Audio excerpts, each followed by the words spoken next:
WebEx Assistant is enabled to save audio highlights.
Bonjour. Est-ce que vous m'entendez? Bonjour monsieur, oui, on a vous entend. Très bien. Oui, monsieur. Je ne sais pas si j'ai partagé aussi. Bon, je partage mon écran. Très bien. Attendez, je regarde le chat pour voir où est-ce qu'on... Ah, on a fait le diagramme de Gantt, c'est tout. On n'a pas fait plus que ça. Ah, je suis un peu étonné. Il me semblait qu'on avait avancé dans le... Un peu plus que ça, non? Bon. Ce n'est pas grave. On n'a pas fait tout ça. Si, ah, d'accord. si, on n'a si, pas fait... On a fait ça. Oui, on a fait la représentation, le graphe.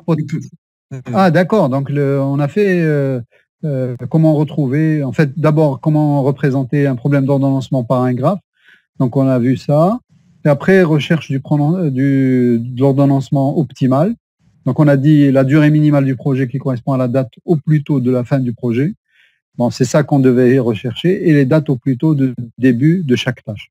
Ça, c'est en fait, c'est ce qu'on appelle la recherche d'un ordonnancement optimal. Donc, on avait dit il existe un ordonnancement réalisable si seulement s'il n'existe pas de... Ah. La recherche d'un ordonnancement optimal, on n'a pas fait. Ah bon? Donc, c'était... Donc, on a fait ça. On était arrivé ici. Ouais. D'accord. À ce graphe-là. D'accord. Est-ce que je l'ai expliqué ou... Je crois que oui. Mais... D'accord. Bon. Vous pouvez... Même si je reviens un petit peu dessus, c'est pas grave. Et celui-ci, c'est toujours bien de rappeler les choses. Donc, la première chose, c'est qu'on a en général soit un tableau comme celui-ci, soit du texte. C'est-à-dire quand on a un problème d'ordonnancement, bah, en général, c'est nous-mêmes. C'est-à-dire si on est un chef d'un projet, c'est nous-mêmes qui définissons les contraintes. C'est vous-même qui allez voir les contraintes. C'est-à-dire il n'y a pas quelqu'un qui va vous dire voici les contraintes. Mais après, vous allez donc en principe tracer un tableau comme celui-ci pour dire que voilà, telle tâche, elle doit durer tant, telle tâche, elle doit durer tant, et ainsi de suite. Donc, vous définissez les durées et vous définissez les contraintes de précédence qui sont ici. C'est-à-dire que pour commencer la tâche D, par exemple, il faut que C et B soient achevés, avec S en principe. Donc, la même chose, pour commencer la tâche E, il faut que la tâche B soit achevée. Pour commencer la tâche F, il faut que A et D soient achevés. D'accord? Donc, tout ceci, on peut aussi l'écrire sous forme d'équation. Donc, la première équation qu'on peut écrire, donc si vous vous rappelez, j'avais dit que dans le graphe potentiel, je reviens un petit peu en arrière, j'avais dit que chaque tâche est représentée par un sommet, mais on devait rajouter deux sommets particuliers qu'on avait appelés alpha et oméga. Ces deux sommets correspondent en fait, alpha il correspond au début du projet et oméga à la fin du projet. Donc les premières équations qu'on va écrire, c'est celle-là, c'est que toutes les tâches en fait, toutes les tâches doivent commencer en quelque sorte au début, au plus tôt au début du projet. C'est-à-dire qu'en fait, TA moins T alpha, ou on peut dire aussi que TA est supérieur ou égal à T alpha, TB est supérieur ou égal à T alpha, TC est supérieur ou égal à T alpha. Et on peut écrire aussi pour les autres. Mais en fait, les autres, ce n'est pas vraiment nécessaire parce que ça sera juste une redondance. Donc, pourquoi? Parce que les autres, c'est-à-dire si je prends par exemple D, elle est déjà précédée par d'autres tâches, donc il n'est pas nécessaire d'écrire que TD est supérieur ou égal à T alpha. Ce n'est pas faux, mais ce n'est pas nécessaire. Après, vous suivez les couleurs, c'est-à-dire que pour les tâches que j'ai mis, pour la contrainte que j'ai mis là en bleu, donc j'ai écrit les équations en bleu et j'ai mis les arcs en bleu aussi. Donc, TD ne peut commencer que lorsque TB est fini. Qu'est-ce que ça veut dire TB est fini? Ça veut dire que ne peut commencer lorsque TB est commencé et qu'elle a fait son temps ou sa durée, son temps, le temps qu'elle devait, son temps d'exécution, quoi. Donc, on écrira TD est supérieur ou égal à TB plus 3, mais on peut réécrire l'équation de cette manière-là. C'est ce qu'on avait vu en début de cours aussi. Donc, quand on a une équation de cette forme, qu'est-ce que j'ai dit? Ça veut dire qu'on a un arc qui va aller du sommet B vers le sommet D. Donc, voilà, c'est ce que j'ai ici. Donc, un arc qui va de B vers D avec le poids qui est là, 3. De la même manière, donc TD moins TC est supérieur ou égal à 4. C'est quelque chose que j'aurais pu aussi écrire comme étant TD supérieur ou égal à TC plus 4. Mais bon, je préfère cette écriture pour dire que il y a un arc qui va relier C vers D avec le poids 4. Donc C vers D avec le poids 4. La même chose pour la contrainte pour la tâche E. Donc la tâche E, on a TE moins TB supérieur ou égal à 3. Donc ici, n'oubliez pas, c'est la durée de B, donc c'est celle-là. Ici, c'est la durée de C, ça c'est la durée de B. Donc TE moins TB supérieur ou égal à 3. Donc on a un arc qui va de B vers E voilà, de B vers E avec un poids 3. Donc, enfin, on a aussi les équations TF moins TA supérieur à 5 et TF moins TD supérieur à 3. Donc, on a les deux arcs qui sont ici. Et on termine par les arcs qui doivent relier aussi les sommets qui n'ont pas de successeur. C'est-à-dire que F et E, on va les relier à oméga, donc avec les poids qui correspondent à leur durée. C'est-à-dire que F a une durée de 3, donc je relie F à oméga avec 3. E a une durée qui est égale à 5, donc je relie E à oméga. En fait, on peut aussi écrire des équations comme quoi T oméga est supérieur ou égal à toutes les tâches. Hein, donc, je peux écrire que T oméga est supérieur ou égal à TF plus 3, supérieur ou égal à TE plus 5, supérieur ou égal à TD plus la durée de D. Je ne la connais pas. Mais il n'est pas nécessaire pour les tâches qui ont des successeurs. C'est-à-dire on va se contenter des tâches qui n'ont pas de successeurs. Donc, on va mettre des arcs uniquement pour les tâches qui n'ont pas de successeurs. Celles qui ont des successeurs, ce n'est pas nécessaire de rajouter des arcs. Ce sera une redondance inutile. C'est clair? C'est bon? Oui. S'il y a des questions, il faut m'arrêter, hein, parce que, bon, ça, on va dire que c'est quelque chose d'assez facile, mais bon, si quand même il y a des choses qui ne sont pas claires, il faut pas hésiter à m'arrêter. À partir de là, donc, je disais, on va faire la recherche d'un ordonnancement optimal. Donc, à partir de ce graphe, donc, qu'est-ce que c'est la résolution d'un problème d'ordonnancement ou la recherche d'un ordonnancement optimal? Cela revient donc à déterminer le calendrier optimal du projet, qui consiste en, premièrement, la durée minimale du projet, qui correspond à la date au plus tôt de la fin du projet, et la date au plus tôt de début de chaque tâche. Donc, on doit déterminer les dates au plus tôt de chaque tâche. Donc, on a ici un théorème qui dit qu'il existe un ordonnancement réalisable si seulement si il n'existe pas de circuit de valeur strictement positive dans G. Pourquoi? Parce qu'en fait, on va être amené à chercher le chemin le plus lent. Donc, le chemin le plus lent, si on doit chercher le chemin le plus lent, on avait déjà vu ça dans la recherche des chemins optimaux. On avait dit qu'un chemin optimal existe s'il n'y a pas de circuit absorbant. Or, dans le cas du chemin le plus long, le circuit absorbant, c'est le circuit qui a un poids positif.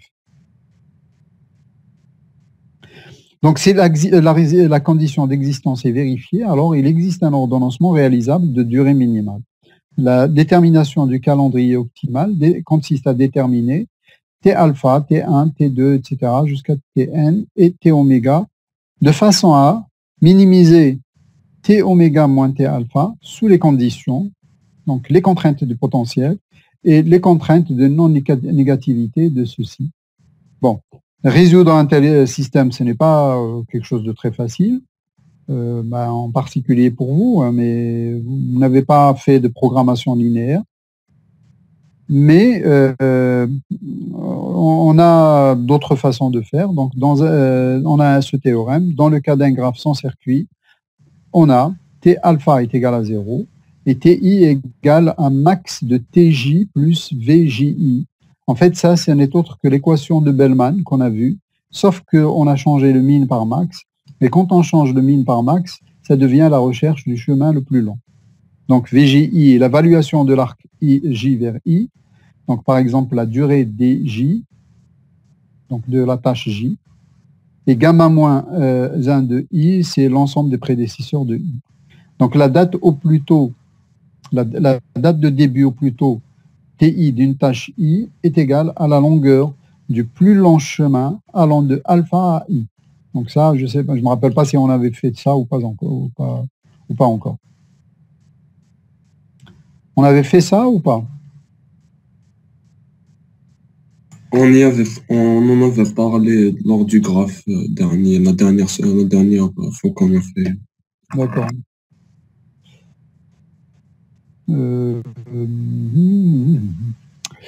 Donc, si on fait la recherche du chemin le plus long, bon, comme on utilise l'algorithme de Dijkstra ou l'algorithme de Bellman ou ce que vous voulez, mais adapté bien sûr à la recherche du chemin le plus long. Donc, on va trouver que le chemin le plus long pour aller à alpha, bien sûr, c'est l'initialisation, ça va être 0. Donc, et après, le chemin le plus long pour A, ça va être 0 plus 0, c'est 0. B, c'est 0. C, c'est 0. Et pour D, donc vous voyez comment on doit chercher le maximum, donc le chemin le plus long. Donc on a deux chemins possibles, soit on vient de B, soit on vient de C. Donc soit c'est 0 plus 3, ça nous donne 3, soit c'est 0 plus 4, ça nous donne 4. Et le maximum entre 3 et 4, c'est 4. Donc on va prendre 4. La même chose pour E, donc c'est 0 plus 3, il n'y a qu'un seul chemin possible, donc ça nous donne 3. Et ici, on a le maximum entre 5 plus 0 et 4 plus 3, donc c'est 7. Et ici, on a le maximum entre 3 plus 7 ou bien 3 plus 5, le maximum c'est 10. Donc ça nous donne 10. Donc de cette façon-là, on a déterminé les dates au plus tôt de début de chaque tâche. Donc les dates au plus tôt des tâches TA, TB, TC, à des tâches A, B et C sont égales à 0. Donc on vient de le voir ici. Les dates au plus tôt, la date au plus tôt de TD est égale à 4. La date au plus tôt de TE, c'est égal à 3. TF, c'est 7. Et la durée minimale du projet est 10, qui correspond au plus long chemin allant de alpha à oméga. Et ce chemin, c'est, bien sûr, si on regarde un peu par quel chemin on est passé, on sait qu'on est passé par F, et ensuite on est passé non pas par A, mais par D, ensuite B. Donc c'est faux ça, hein. Donc il y a une erreur ici. Donc le chemin, c'est pas alpha A, F, mais c'est plutôt alpha B, D, F, oméga. Je vais corriger tout de suite pour ne pas avoir d'erreur quand je vous transmettrai le document. Alors, chapitre d'ordonnancement. Non, monsieur, c'est correct. Vous êtes sûr? Parce que le 7, comment on l'a obtenu? On l'a obtenu à travers D. Attendez. Le 10, on l'a obtenu grâce à F. C'est-à-dire 7 plus 3. C'est pas 3 plus 5. Donc, c'est F. Donc, c'est bon, ici, F. Mais le 7, comment on l'a obtenu? C'est pas 0 plus 5, c'est plutôt 4 plus 3. Donc, c'est D. Et le D, comment on l'a obtenu? C'est C. C'est grâce au C, c'est pas au A. C'est pas grâce au A, oui, tout à fait. Où est-ce que je me suis perdu? Pardon. Voilà. C'était là ou là? C'était là. Pardon. Voilà. Donc, voilà, grâce au C. Donc, c'est alpha C, D, F, oméga. C'est alpha C, D, oméga. Donc, je viens ici, je vais aller vers...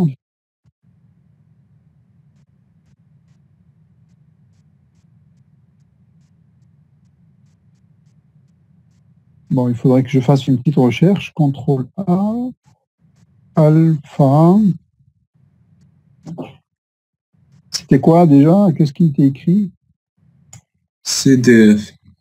Non, c'était écrit CDF, AF. Non, c'est écrit AF. C'est ce que je dois chercher. AF. Je dois chercher ce que je dois corriger. AF. Bon, il ne trouve pas. Il ne le trouve pas. Peut-être que j'ai mis un blanc. Ah ben voilà. Donc, qu'est-ce qu'on a dit? C'est CDF. Oméga. CTRL S. On corrige.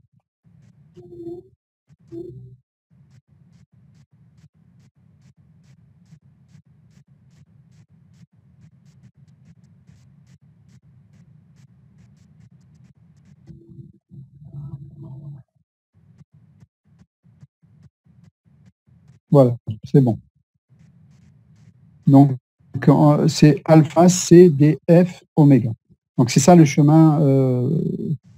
Après,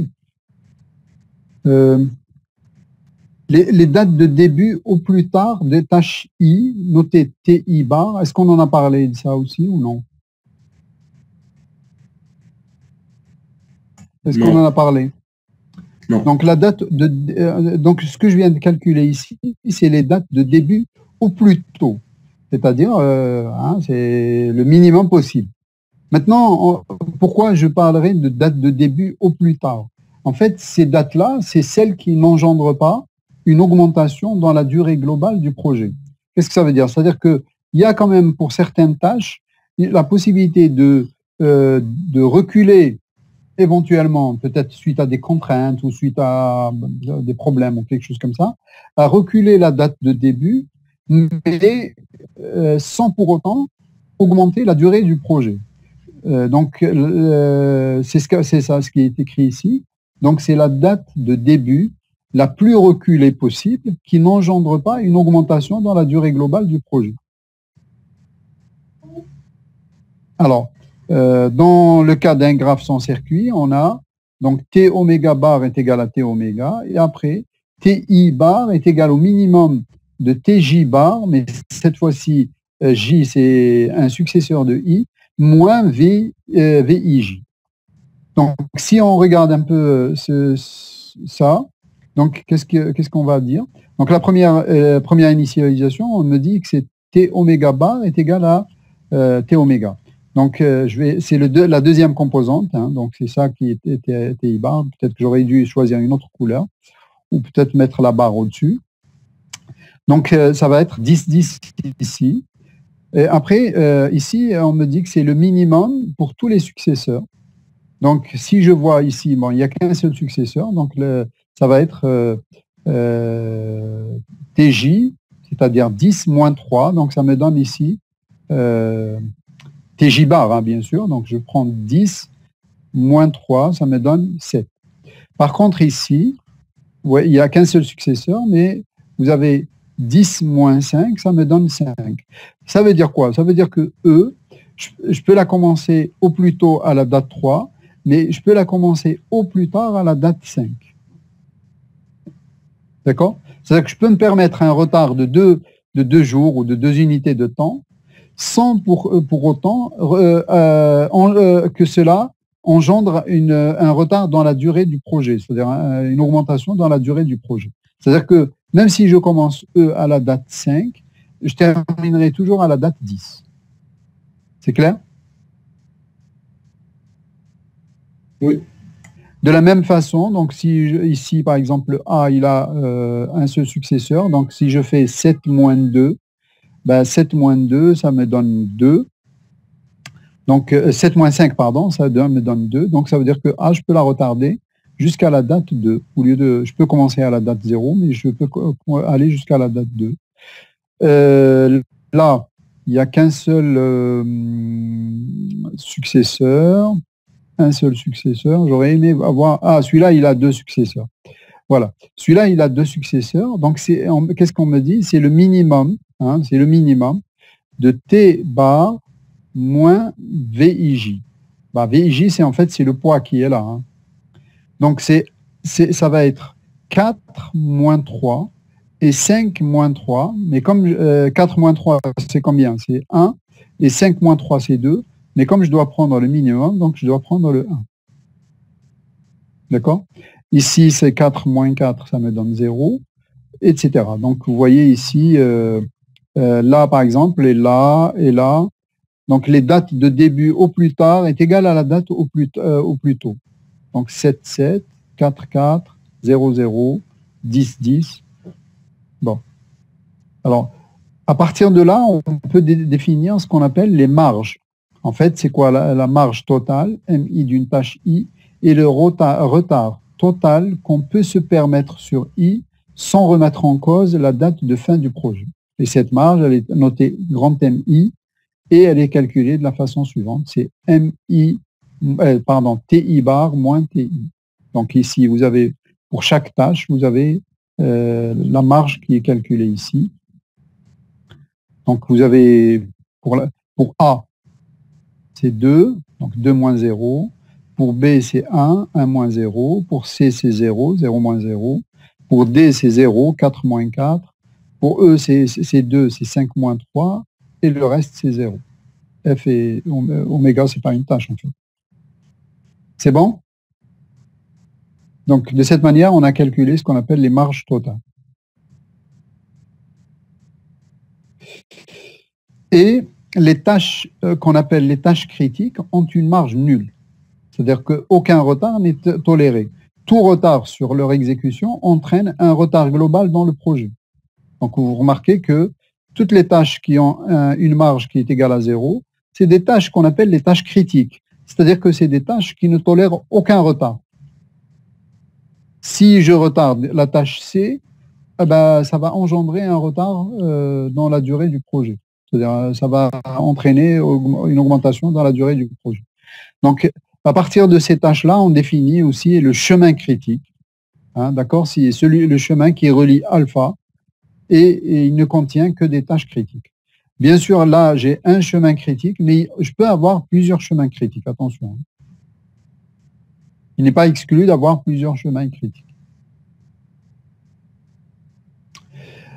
On a aussi ce qu'on appelle la marge libre. Alors, qu'est-ce que ça veut dire la marge libre? La marge libre d'une tâche I est le retard total qu'on peut se permettre sur I sans remettre en cause la date de début des autres tâches. C'est-à-dire qu'en fait, je peux retarder une tâche sans même retarder les tâches qui suivent. D'accord? Et ça, c'est quoi? C'est la date de début de la tâche I moins la date de début de la tâche, K, c'est successeur, moins la date de début de la tâche I, moins la durée. Donc, c'est le minimum, bien sûr. Donc, on calcule un peu de la même façon, sauf que cette fois-ci, on n'utilise pas la date, plutôt la...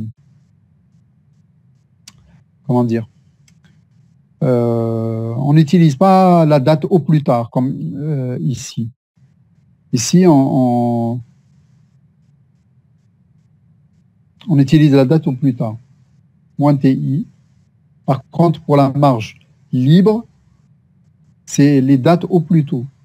C'est-à-dire que les autres tâches, je calcule une marge pour que les autres tâches commencent toujours à leur date au plus tôt. D'accord? Bon, lorsque c'est 0, ça restera 0. Mais lorsque la marge totale est supérieure à 0, il est possible que la marge libre soit différente de 0. Donc, si on calcule, bon, pour ça, ça va être 0. Bon, ici, ça va être 3 moins 3, le minimum entre 3 moins 3. Donc, ça me donne, pour B, ça va être 0. Pour D, ça va être 4 moins 3. Le minimum entre 4 moins 3 et 3 moins 3, ça me donne 0. Par contre, c'est ici seulement qu'on a obtenu quelque chose qui est différent de 0, et aussi pour E. Donc c'est 10, mais cette fois-ci, je prends celui-là. Ce 10, moins 5, moins 3. D'accord? 10 moins 3, moins 5, ça me donne 2. Donc c'est pour ça que j'ai pour le E un 2. Donc vous regardez, c'est la formule qui est là.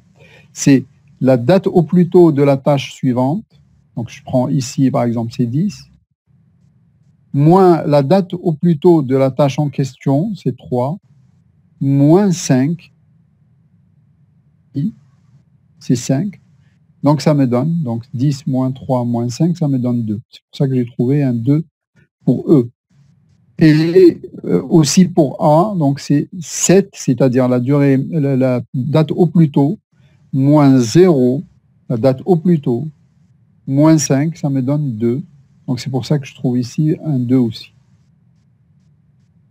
Donc voilà un peu comment on calcule les marges libres des tâches. C'est clair? Monsieur, est-ce que vous pouvez faire l'exemple pour le B? Est-ce que vous pouvez calculer pour B? Pour B? B, oui. Oui, pour B. Pour D, oui, bien sûr. En fait, Non, pour B. c'est toujours pour B, oui. Bah, puisqu'on on doit calculer le minimum entre TK. TK, c'est un des successeurs, hein. Donc, comme B, il a deux successeurs. Donc, je vais calculer d'abord 4 moins 0 moins 3. Hein?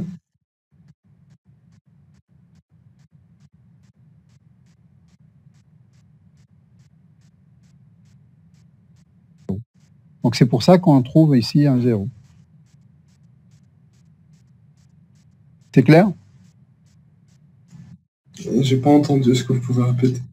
Ah, il y a une coupure peut-être. Bon, je recommence. Pardon. Donc, c'est 4, c'est TK.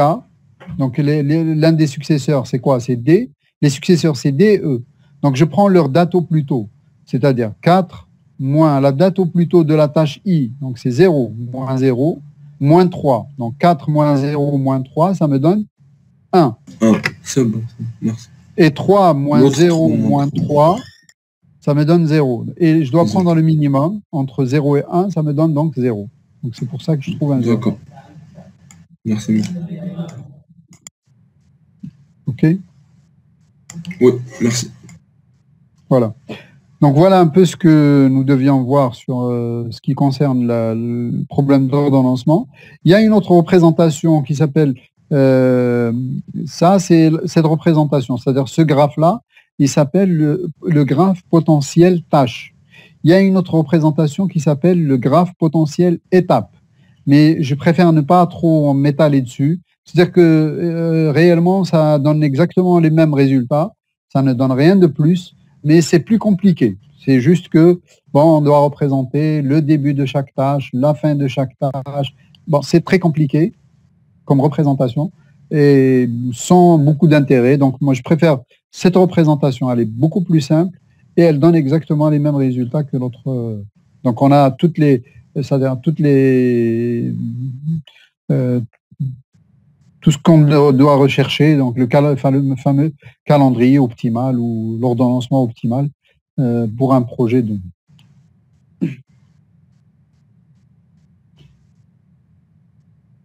C'est bon? Oui, c'est bon. Donc, si vous êtes un jour, vous êtes amené à être un chef de projet, vous devez faire ce genre de planning. Bon, vous n'êtes pas obligé de faire un graphe, mais vous devez faire soit un diagramme de Gantt, comme on l'a vu ici. Si vous êtes un chef de projet, il y a des chefs de projet informatiques, bien sûr. Donc, vous devez faire quelque chose de ce style-là et pour gérer votre équipe. C'est-à-dire, vous avez, je sais pas, il y a des personnes qui doivent travailler ici. Donc, avant de les mettre là, ils doivent terminer des tâches qui sont au début, etc. Donc, voilà un peu. Des fois, je montre avec mon doigt, j'oublie un peu. Donc, excusez-moi. Donc, si j'ai des personnes qui doivent commencer un projet, enfin, je les mets d'abord ici, et quand ça se termine, je passe pour les mettre là, et ainsi de suite. Donc, je dois définir une sorte de planification de toutes les tâches de mon projet. C'est bon?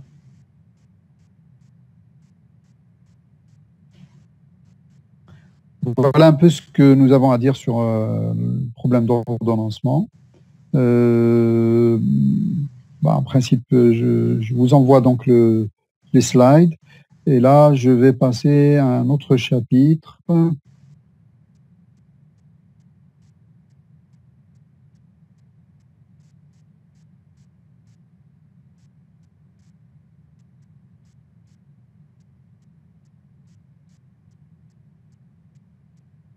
Le chapitre 5 concernant les arbres.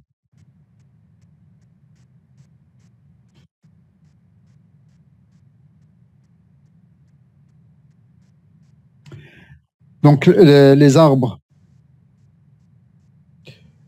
ce sont des graphes particuliers, très utilisés en algorithmique et en informatique. Si vous voulez, c'est un graphe qui possède un certain nombre de propriétés. Et puis, nous avons des algorithmes aussi pour calculer certaines choses. ce qu'on appelle les graphes couvrants, ou l'arbre couvrant dans un graphe. Donc si j'ai, si vous voulez, des relations entre des villes ou je ne sais pas quoi, si je dois réaliser quelque chose qui ressemblerait à un réseau électrique ou un réseau informatique, etc., sans nécessairement avoir des lignes de redondance, c'est-à-dire une couverture minimale. Donc, je construirai quelque chose qui ressemblera à un arbre. Donc, je disais, donc un arbre, c'est un graphe particulier, très utilisé. Donc, un arbre est un graphe, donc, par définition, c'est quoi? C'est un graphe connexe et sans cycle.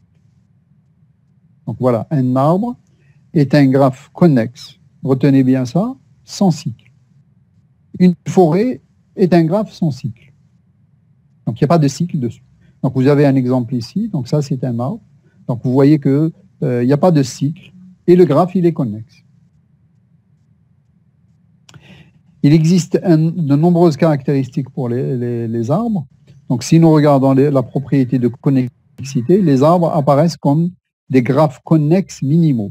Qu'est-ce que ça veut dire, des graphes connexes minimaux? Ça veut dire que si je retire la moindre arête, ben, je vais déconnecter le graphe. D'accord?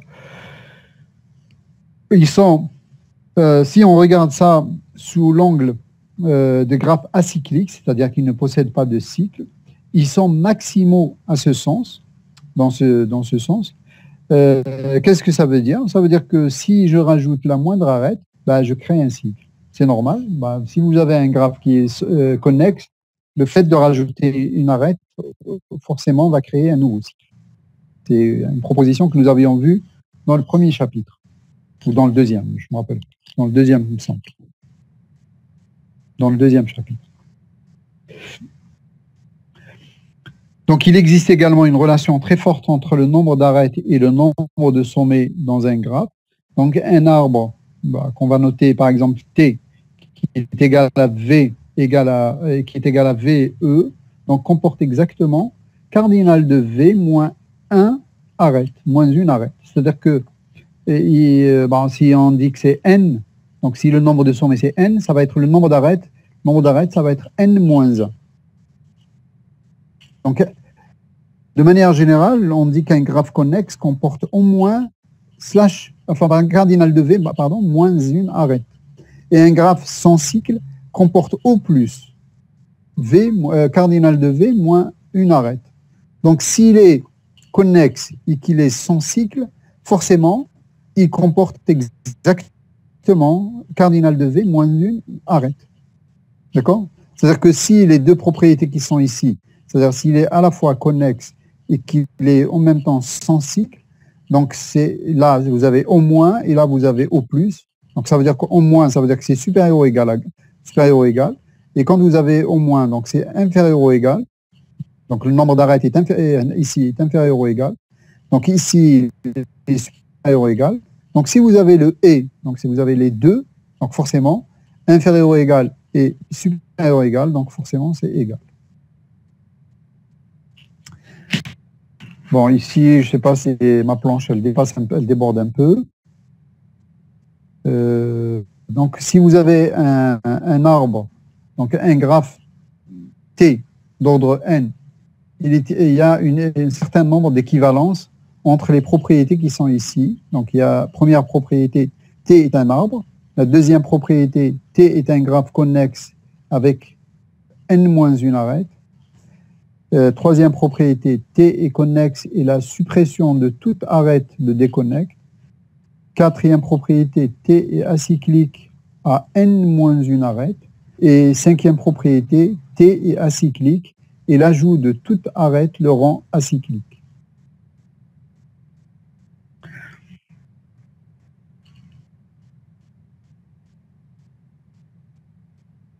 Donc, si on veut prouver tout ça, donc en fait, on va pas, comme c'est une équivalence, donc on va faire la chose suivante, que 1 implique 2, 2 implique 3, 3 implique 4, 4 implique 5, et 5 implique 1. Et comme ça, on aura fait la démonstration de l'équivalence. On nous dit ici que pour un graphe d'ordre n, les propriétés qui sont là sont équivalentes. Ben, si on doit prouver ça, donc si on veut prouver que 1 implique 2, donc si le graphe T on part de T est un arbre, donc on veut prouver qu'il est connexe et il a n-1 arête. Donc le graphe T étant à la fois connexe et acyclique, donc il possède exactement n-1 arête, on vient de le voir ici. D'accord? Parce que c'est un arbre, donc si c'est un arbre et qu'il est, donc forcément il est connexe, d'accord? Donc il est connexe, puisque c'est par définition, et forcément il est sans cycle, et par là, suite à la propriété qu'on vient de voir ici, donc forcément il a n-1 arrêt. 2 vers 3, donc si on a 2, donc ça veut dire que le graphe il est connexe, il possède n-1 arrête, alors forcément la suppression de toute arête le déconnecte. Alors, la suppression d'une arête de T donne un graphe avec n-2 arêtes. Il ne peut pas être connexe. Pourquoi? Parce qu'on voit toujours la propriété qui est ici. Un graphe connexe comporte au moins n-1 arête. S'il comporte moins de n-1, donc il n'est pas connexe. C'est-à-dire que ici, s'il est connexe, alors il comporte au moins n-1 arête. Donc la négation, si vous avez A implique B, donc non B implique non A. D'accord? La même chose donc pour 3 vers 4, donc 3, T est connexe et la suppression de toute arête le déconnecte, alors T est acyclique à n-1 arête. On va raisonner ici par l'absurde. Si T possédait un cycle, la suppression d'une arête de ce cycle ne saurait le déconnecter. Par suite, T est acyclique. C'est-à-dire que s'il était acyclique à n-1 arête, donc la négation de ça, donc par l'absurde, ça veut dire que, supposons que la suppression d'une arête ne déconnecte pas le graphe. Or, le fait que la suppression de 1 ne saurait le déconnecter, ne le déconnecte pas. Donc par suite, T est acyclique. S'il ne le déconnecte pas, ça veut dire que finalement le graphe il possède un cycle. Donc c'est ce qu'il fallait montrer en fait. Et s'il possède des cycles, donc pardon, je ne sais pas pourquoi j'appuie sur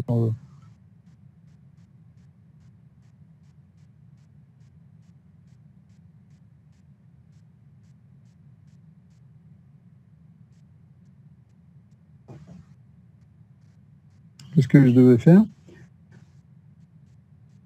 T est acyclique, puisqu'il est également connexe, donc il possède donc exactement n-1 arête.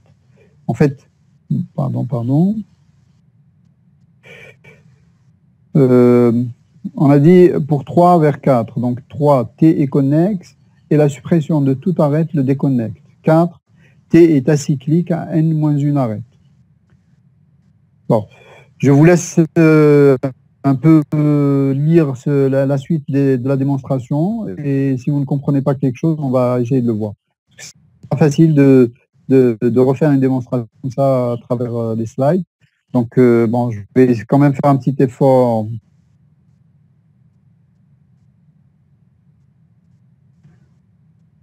Donc, on dit qu'on veut démontrer ici la démonstration par l'absurde. Donc, si T possédait un cycle, la suppression de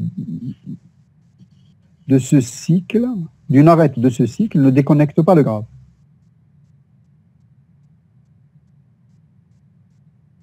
Par la suite, T est acyclique, puisqu'il est également connexe. Il possède donc exactement n-1 arête. Bon, je n'arrive pas à suivre ça. Bon, il y a des choses que j'écris, après je ne sais plus les lire. Bon. T est connexe, la suppression de toute arête le déconnecte. Alors, il faut que je réfléchisse à la démonstration sans regarder mes notes. Donc, T est acyclique à n-1 arête.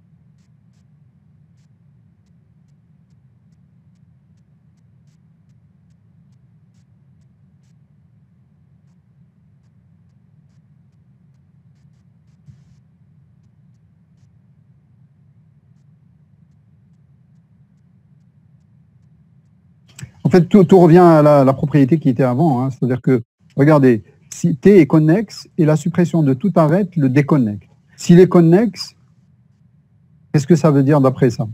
Il possède au moins n-1 arête. Donc, s'il est connexe déjà, ça veut dire qu'il possède déjà n-1 arête. Au moins. D'accord? T est connexe. Donc, et lorsqu'on rajoute la suppression de tout arête le déconnecte, ça veut dire quoi? Ça veut dire qu'il ne possède pas de cycle. Ça veut dire que, parce que s'il possédait un cycle, ben, je peux enlever des arêtes sans le déconnecter. D'accord? Donc forcément, il ne possède pas de cycle. Et si il est connexe et qu'il ne possède pas de cycle, donc on revient à la propriété qui était avant encore.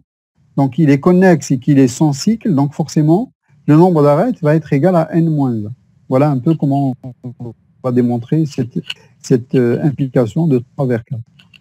Ensuite, de 4 vers 5, T est acyclique à n-1 arête. Donc ça veut dire qu'il n'a pas de cycle et il a n-1 arête. Et si ceci est vrai, alors T est acyclique et l'ajout de toute arête le rend cyclique. S'il est acyclique et qu'il a n-1 arête, donc qu'est-ce que ça veut dire? Il est sans cycle. Quand il est sans cycle, ça veut dire qu'il possède au plus n-1 arête. Donc s'il a déjà n-1 arête et qu'il est acyclique, donc forcément,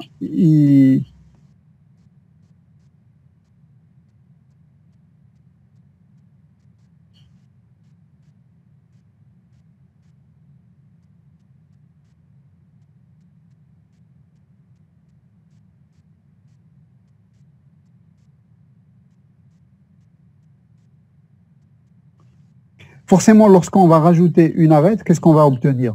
Donc, on va obtenir plus de n-1 arête, c'est-à-dire on va obtenir un nombre supérieur à n-1 arête. Donc, le fait de rajouter qui reste acyclique.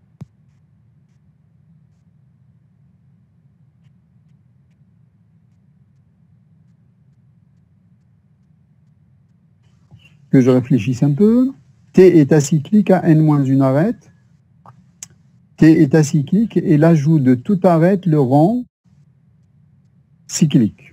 C'est pas en utilisant la propriété du slide derrière. Parce qu'on a que quand un graphe est acyclique, il a au plus n-1 arête. Au plus, oui. Donc si au plus, ça veut dire que c'est inférieur. Donc c'est ça. C'est ça. Donc si on a plus de n-1 arête, c'est-à-dire si je rajoute, donc il devient soit il devient, on créera un cycle, tout à fait. Donc l'ajout de toute arête le rend cyclique, exactement, oui, tout à fait. Donc l'ajout d'une arête à T donne un graphe de n arêtes. Il ne peut donc être acyclique que conférer la propriété du graphe acyclique qui est juste avant. Tout à fait. Et enfin, donc la démonstration pour 5 implique 1. Donc T est acyclique. L'ajout de toute arête le rend cyclique. Donc ça veut dire que T est un arbre. C'est ça. Donc considérant deux sommets X et Y de T, s'il existe l'arête X, Y, alors c'est un chemin de X à Y. S'il existe l'arête X, Y, alors c'est un chemin de X à Y. Sinon, ajoutons cette arête à T. Nous créons alors un cycle de la forme. Bon, ici, en fait, c'est l'écriture, elle est un peu. Je vais réduire un petit peu l'écriture.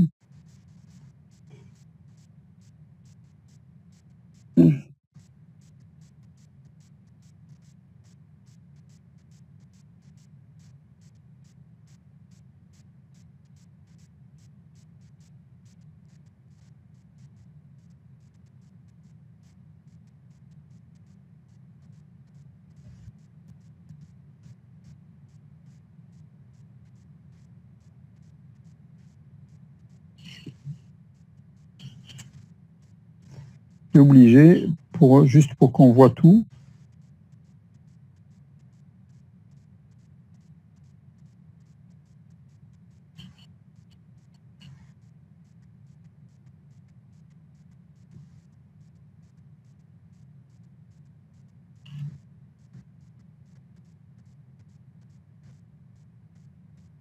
Bon, c'est pas, enfin, c'est un peu mieux, mais bon.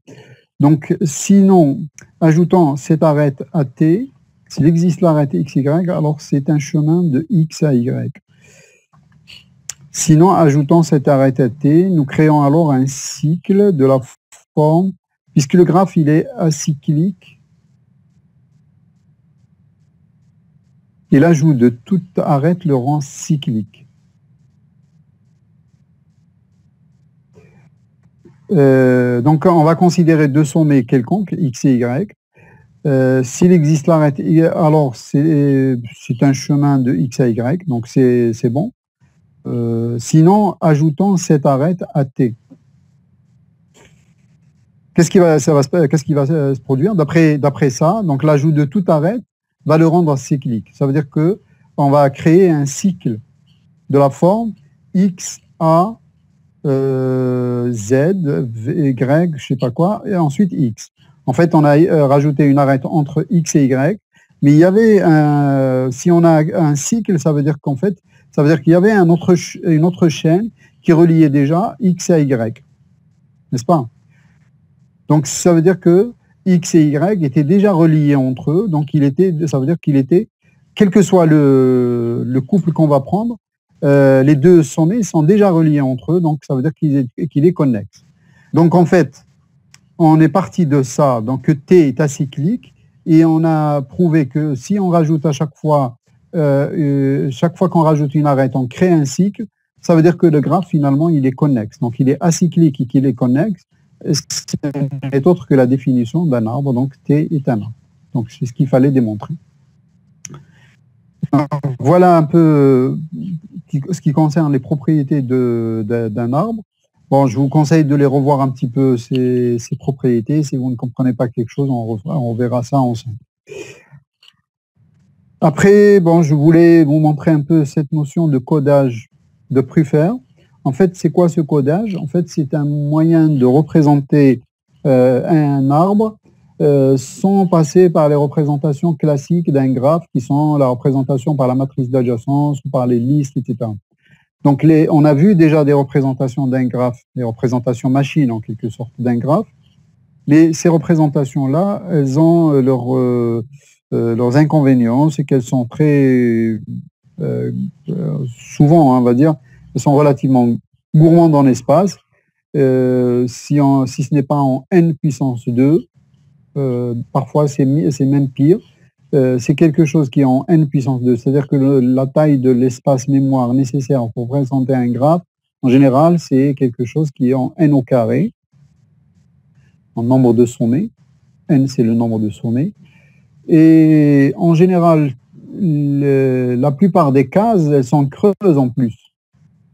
Le codage de Prufer, c'est quelque chose qui va nous donner qui va nous donner une représentation en n-2. Donc, si on veut représenter un graphe T, donc supposons que x1, x2, etc., xn sont les sommets de ce graphe. Donc, l'algorithme qu'on va voir ici va fournir un code de T, c'est-à-dire une suite S de n-2 termes, employant éventuellement employés plusieurs fois. D'accord? C'est-à-dire le même terme, je peux l'avoir plusieurs fois, mais ça ne veut rien dire. Donc, c'est des nombres qui sont choisis parmi 1 jusqu'à n. Bon, comment se fait ce codage? Alors, le pas général de l'algorithme de codage a répété tant qu'il existe plus de 2 sommets dans l'arbre courant. Alors, identifier, bon, on doit d'abord numéroter les sommets, hein, bien sûr, ils sont numérotés. Donc, on nous dit identifier la feuille X de l'arbre courant ayant le numéro minimum. Donc, on choisit la feuille. Qu'est-ce que ça veut dire la feuille? La feuille, c'est le sommet qui n'a pas de... il n'a qu'un seul voisin. D'accord? Le sommet qui n'a qu'un seul voisin. Donc, identifier la feuille X de l'arbre courant ayant le numéro minimum. Ajouter à la suite S le seul sommet, puisqu'il n'y a qu'un seul sommet adjacent à cette feuille, adjacent à X dans l'arbre courant. Enlever de l'arbre T le sommet X et l'arête incidente à X et répéter le processus. On va prendre un exemple. Donc, si j'ai cet arbre, donc quelle est la feuille qui a le numéro minimum? Ah, c'est X1, n'est-ce pas? N'est-ce pas? Oui. X1. Oui, c'est X1 qui a le numéro le plus petit. Donc, qu'est-ce que je vais rajouter à S? Je vais rajouter son voisin. Son voisin, c'est 4. Donc, je vais mettre, c'est X4, donc je vais mettre ici 4. D'accord? X1, 4. Donc, je vais mettre X4. La prochaine étape, je vais enlever donc ce X1. Ensuite, le numéro le plus petit, c'est 2. Qu'est-ce qu'il a comme voisin? C'est encore 4. Donc, je vais avoir encore 4. J'enlève le 2. Le numéro le plus petit, c'est 3. Qu'est-ce qu'il a comme voisin? C'est 5. Donc, je rajoute le 5 dans la suite. 5. Le numéro le plus petit, cette fois-ci, c'est 4. Et qu'est-ce qu'il a comme voisin? C'est 6. 6. Voilà. Donc, j'enlève le 4. Le numéro le plus petit, c'est 5. J'enlève le 5 et je mets le 6 encore. Et là, l'algorithme s'arrête parce qu'on nous dit il s'arrête lorsqu'il reste 2 sommets. Donc, vous voyez que j'ai une suite ici, 4, 4, 5, 6, 6. Donc, quand il me reste 2 sommets, j'arrête l'algorithme. Donc, voilà ce qu'on appelle le codage de Prufer ou le code de Prufer par rapport à l'arbre que j'avais précédemment. Bien sûr, ce code ne sert à rien si je ne peux pas reconstituer mon arbre. C'est-à-dire que je peux réutiliser ce codage pour restituer, pour reconstruire mon arbre. Donc, comment on fait le décodage? Comment on fait, si vous voulez, la procédure inverse? Étant donné une suite S de n-2 nombres, donc chacun provenant des nombres 1 jusqu'à n, posons i égale 1 jusqu'à n, donc je pose i, un ensemble que je vais appeler i, qui va comporter les sommets, enfin, ou les nombres, si vous voulez, la suite 1 jusqu'à n. Donc, le pas général de l'algorithme de décodage a répété tant qu'il reste des éléments dans S, donc S, bien sûr, c'est le codage là de Prufer, et donc tant qu'il reste des éléments dans S et plus de 2 éléments dans I. Donc, identifier le plus petit élément I de grand I n'apparaissant pas dans la suite S. Relier par une arête de T le sommet I avec le sommet S correspondant au premier élément de la suite S, enlever I de I et S de S. Donc je recommence. On identifie le plus petit élément I de grand I n'apparaissant pas dans la suite S. Ensuite, je relie cet élément qui appartient à I. Je crée l'arête en quelque sorte, qui va relier I, le petit I que j'ai trouvé, c'est le plus petit élément, au premier sommet S de la suite S. Donc le premier sommet petit s de la suite S, et j'enlève I et S de... Donc les 2 éléments qui restent dans I, à la fin de l'algorithme, constituent les 2 éléments. À la fin, parce que comme il y a dans S n-2, et dans I, il y a n éléments. Donc à la fin, je vais me retrouver avec 2 éléments qui vont me rester dans I. Ben, je vais créer l'arête qui va relier ces 2 éléments, tout simplement. Donc les 2 éléments qui restent dans I à la fin de l'algorithme constituent les extrémités de la dernière arête à ajouter à T. Donc voilà. Donc si j'ai S qui est l'ensemble de tout à l'heure, qu'on avait trouvé tout à l'heure, 4, 4, 5, 6, 6. Si vous vous rappelez, on avait trouvé ça, 4, 4, 5, 6, 6. Et I, bon, ce n'est autre que 1, 2, 3 jusqu'à 7. Pourquoi? C'est toujours N plus, enfin, la taille de S plus 2. C'est-à-dire ici, il y a 5 éléments. Donc ici, je dois avoir 7 éléments. Donc, quel est le plus petit élément qui n'apparaît pas dans S? il y a 1, n'est-ce pas? Donc 1, et je vais le relier avec quel élément? Avec 4. Donc j'ai 1, 4. N'est-ce pas? Et je vais enlever ces deux éléments. Je vais enlever maintenant ces deux éléments de I et de S. D'accord? Quel est le plus petit élément qui apparaît dans I qui n'apparaît pas dans S? C'est encore 2. Bah, je vais relier, donc c'est 2 et 4. Donc je vais relier 2 et 4. J'enlève ces deux éléments. Quel est le plus petit élément qui n'apparaît pas dans S qui est dans I? C'est 3. Donc je relie 3 avec 5. Et voilà, 3 avec 5. J'en continue. Quel est le plus petit élément qui n'apparaît pas? Donc c'est 4. 4 avec 6. Je relie 4 avec 6. 5. 5 avec 6. Et il me reste deux éléments, donc 6 avec 7. Et voilà, donc je retrouvais exactement le graphe de tout à l'heure. C'est bon?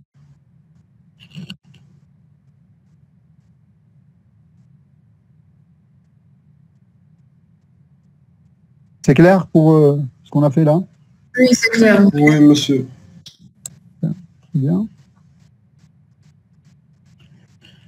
Bon, il y a un théorème qui nous dit que le nombre d'arbres que l'on peut construire sur n sommets numérotés est égal à n puissance n-2 arbres possibles.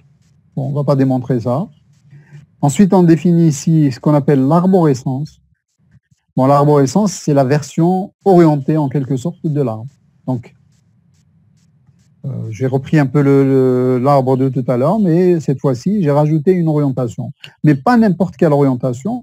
C'est-à-dire que quand on parle d'une arborescence, elle doit avoir un sommet particulier qui s'appelle une racine et que tous les autres sommets sont atteignables à partir de cette racine par un chemin unique. Donc, une arborescence, c'est quoi? C'est un arbre comportant un sommet particulier R, nommé racine, de l'arborescence, à partir duquel il existe un chemin unique vers tous les autres sommets. Donc la racine ne possède pas de prédécesseur. Les arcs sont tous orientés de la racine vers les feuilles et les feuilles sont des sommets n'ayant pas de successeur. Les sommets peuvent avoir plusieurs successeurs, mais un seul prédécesseur. Donc ici, vous avez une arborescence. X6, c'est la racine. Et bien sûr, si on veut regarder, c'est X1, X2, X3, X7, c'est des feuilles. On arrive maintenant à ce qu'on appelle l'arbre couvrant.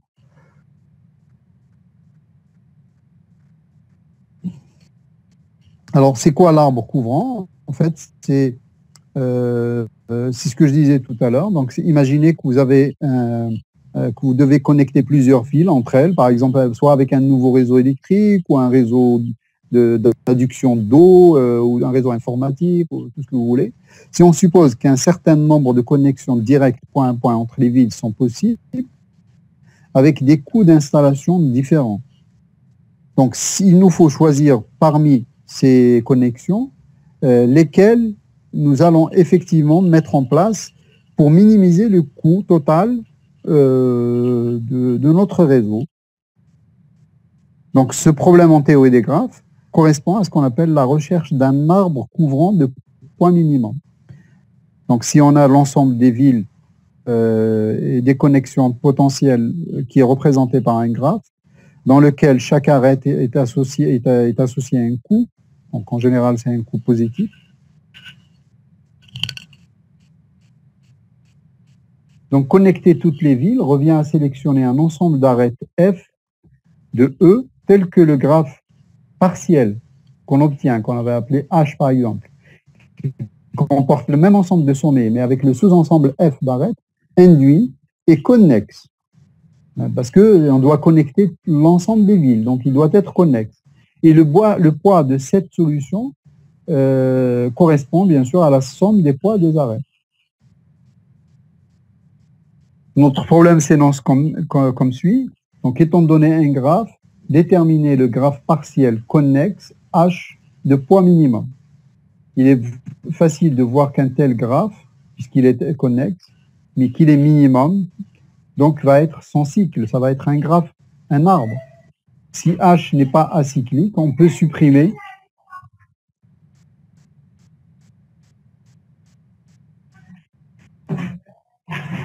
Non.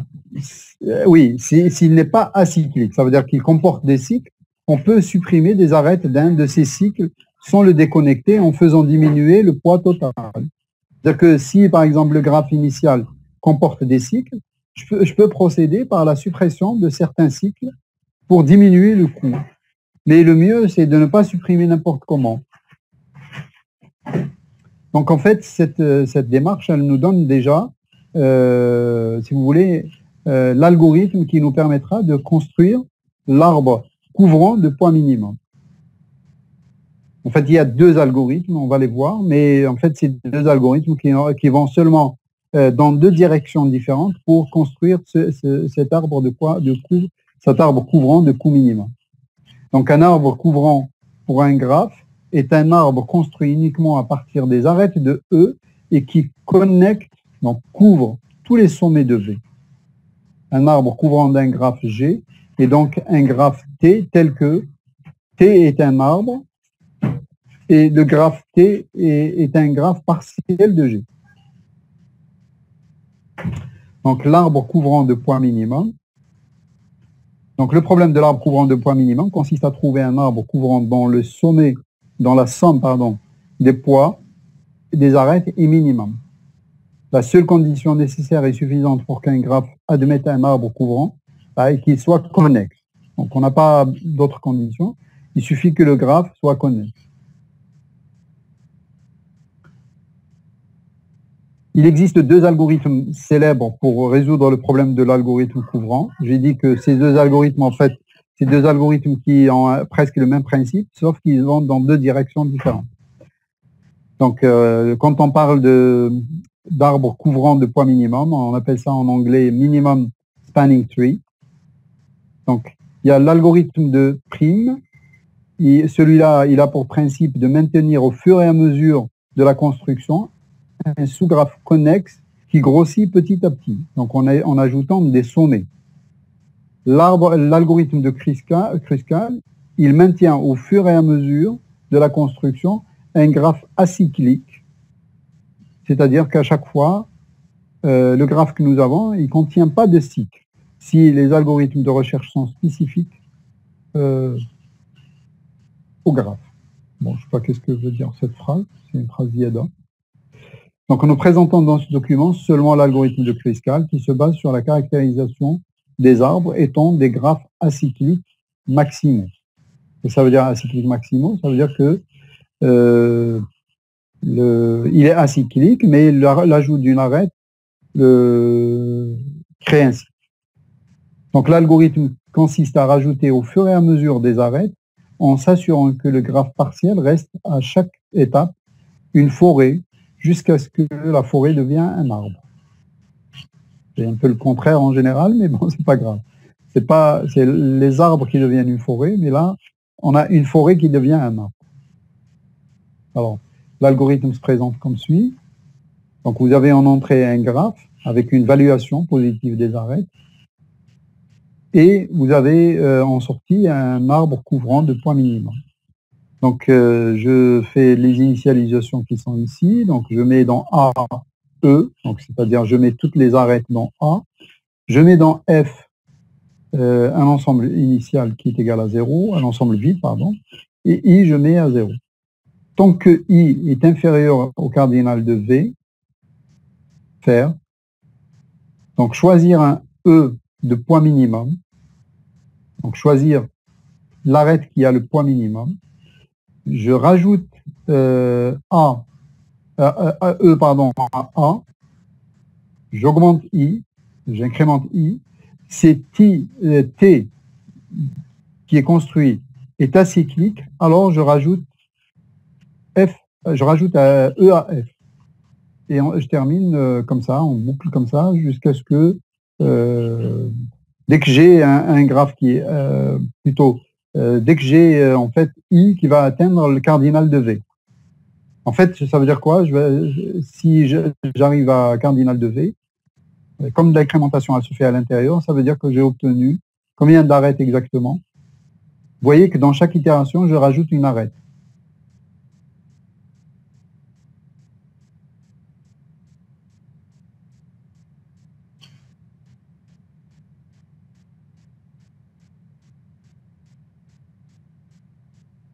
Combien je vais avoir d'arêtes? Bon, l'algorithme, il est faux. Hein. Il y a une erreur.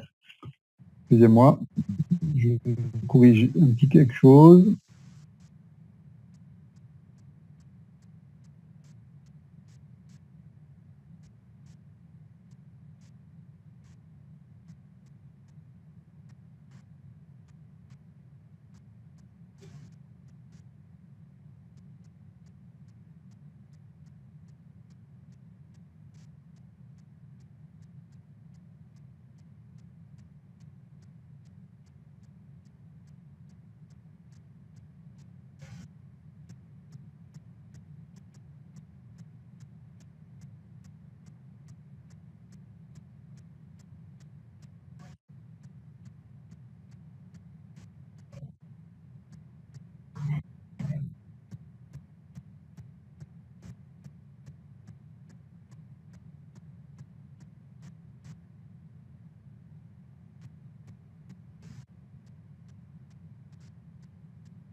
Juste une seconde, s'il vous plaît, parce que il y a une petite erreur. Non, c'était pas correct ce que j'avais écrit.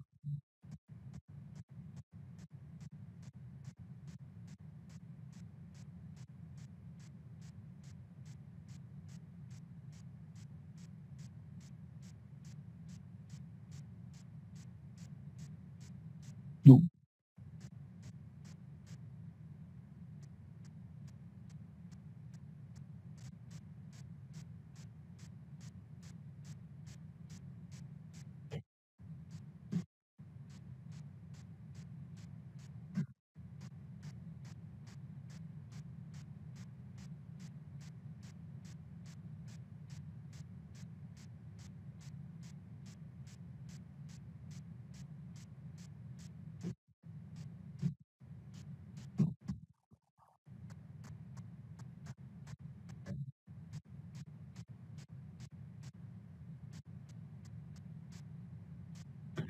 En fait, l'incrémentation, elle devait se faire lorsque l'incrémentation de I lorsque je rajoute une arête.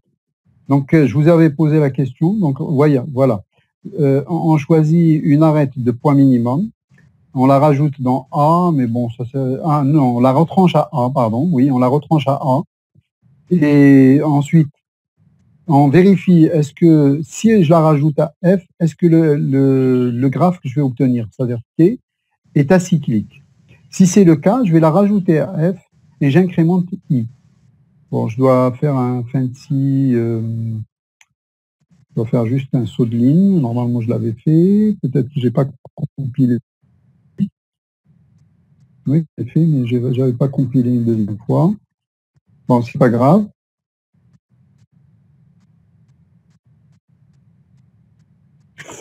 Donc, à chaque fois que je rajoute une arête, j'incrémente, mais mon test, il se fait par rapport à un nombre de sommets. V, c'est le nombre de sommets. Donc, j'ai dit combien d'arêtes j'aurais rajouté dans mon graphe, dans mon F, si vous voulez, lorsque je sors de la boucle. J'avais posé cette question, vous êtes là?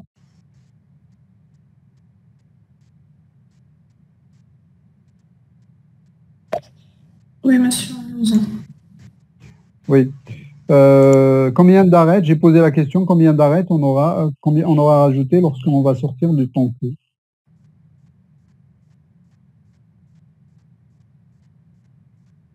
I initialement égale à 0.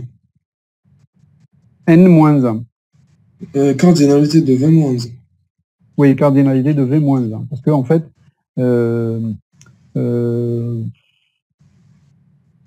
enfin, au maximum, cardinalité de V moins 1. En fait, c'est N moins 1. On sortira lorsque I va être égal, à N. Et du coup, donc, ça veut dire qu'on aura mis exactement N-1 arête. Bon, peut-être que je me trompe. Si je me trompe, ça veut dire qu'il faut mettre I égale à 1 ici initialement. Donc, c'est un algorithme à vérifier. Mais bon, bref, l'essentiel, c'est de comprendre le principe. Bon, voilà. Donc, si le graphe G est connexe, l'algorithme de Kruskal délivre bien sûr, un arbre couvrant de points minimum. Sinon, il délivre une forêt maximale de points minimum. La complexité de l'algorithme de Kruskal est de E log de E. C'est-à-dire E, en fait, c'est, bon, des fois, c'est, excusez-moi, mais E, c'est l'ensemble des arêtes. Hein. Je ne sais pas si je l'ai noté. Ah oui, je l'ai noté de la même façon, donc ça va. Donc, c'est quelque chose qui est en E log de E. Donc, pardon, si j'ai un graphe comme celui-là et que je cherche l'arbre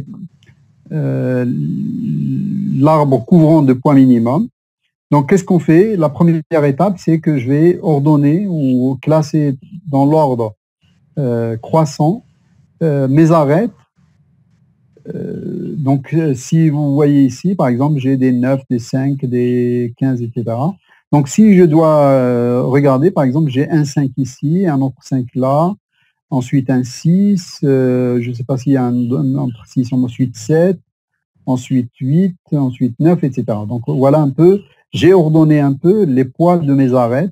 Bon, théoriquement, j'aurais dû aussi avoir les noms de mes arêtes au fur et à mesure. Comme ça, je vais les connaître exactement. Donc, si je dois construire mon arbre couvrant, bon, voilà un peu la première arête de l'arbre que je dois choisir. Donc, c'est celle-là, celle qui correspond au point minimum. Bon, ça aurait pu être celle-là aussi, hein, c'est-à-dire c'est l'une ou l'autre.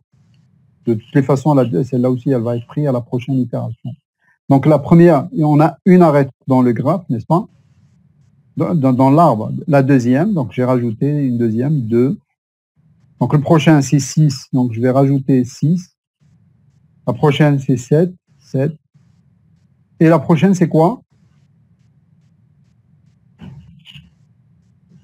La prochaine, c'est quoi? 9. Parce que le 8, on a déjà. Exactement. Donc, le 8, bah, je l'ai mis en rouge. Pourquoi? Parce que, en fait, il va me créer un cycle, donc je ne peux pas rajouter la 8. Exactement. Donc, c'est 9.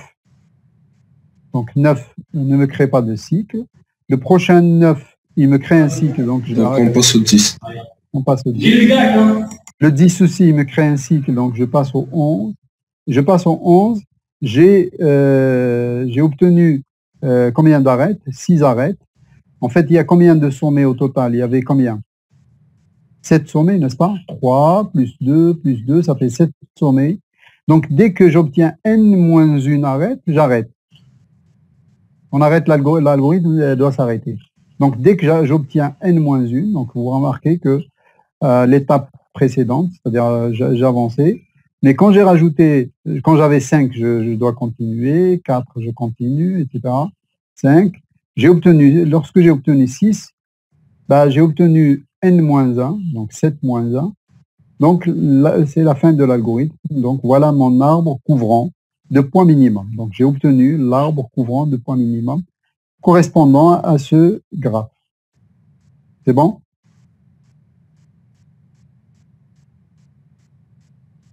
Est-ce qu'il y a des questions par rapport à cet algorithme? Bon, c'est un algorithme relativement facile. Donc, c'est le tri de... je prends les arêtes dans l'ordre croissant et je les rajoute, ou je les mets, si vous voulez, je les place dans mon arbre, et au fur et à mesure. Et si je rencontre une qui va me créer un cycle, je la saute. Je passe à la suivante. C'est bon?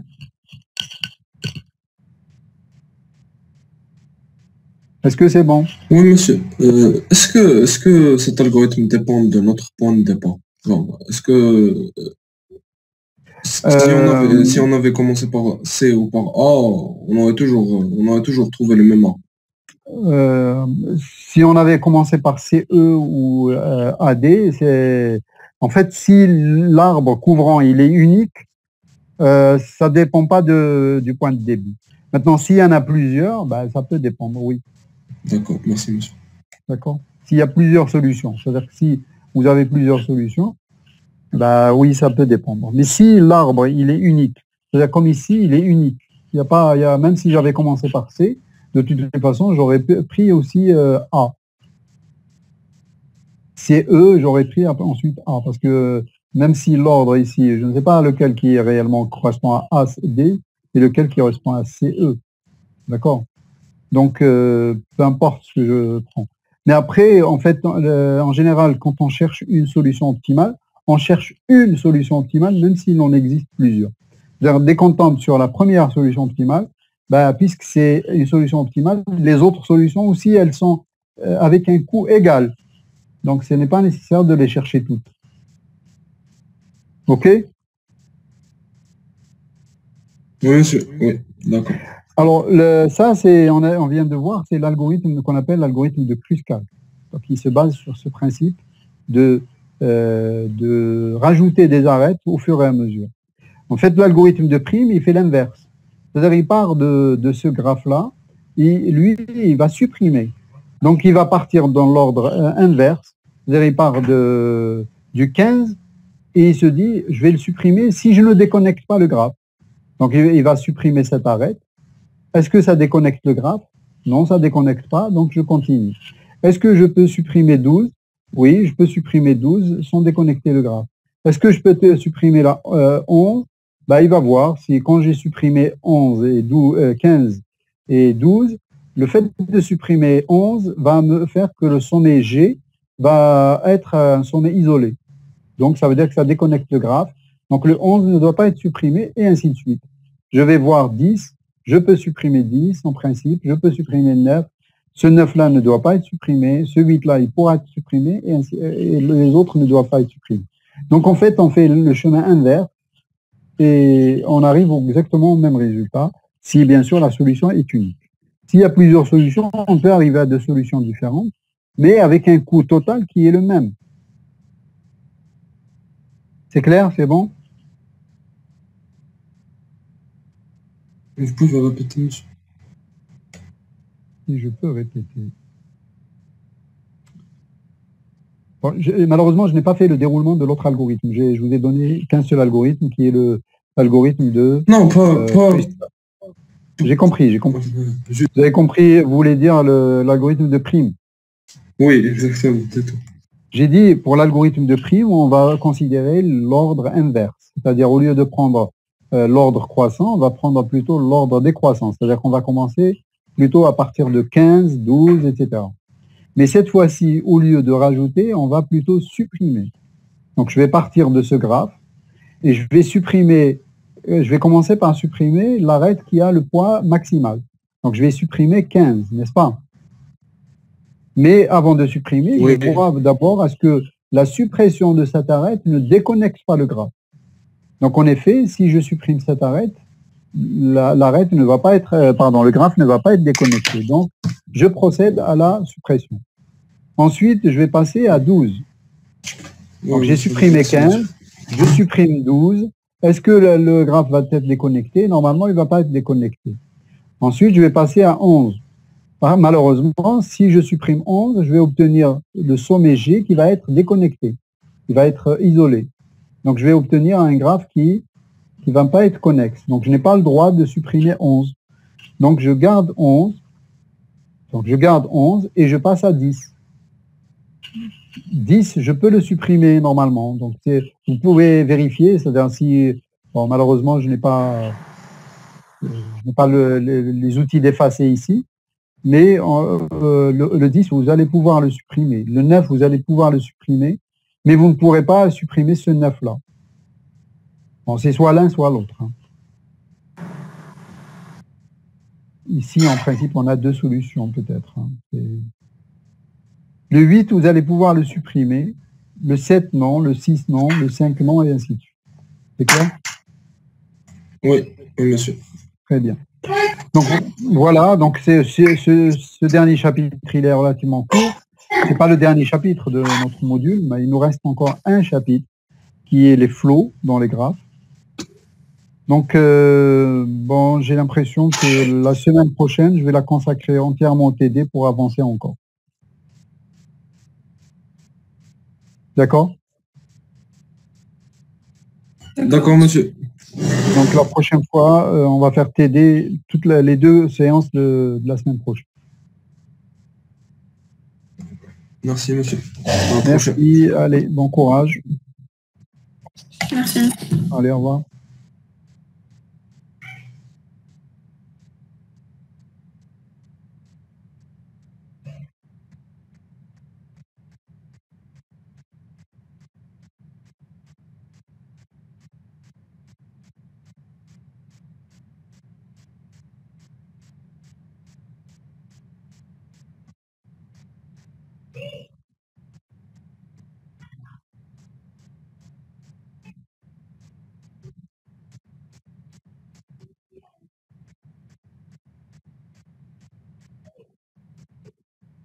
Comment on veut appeler?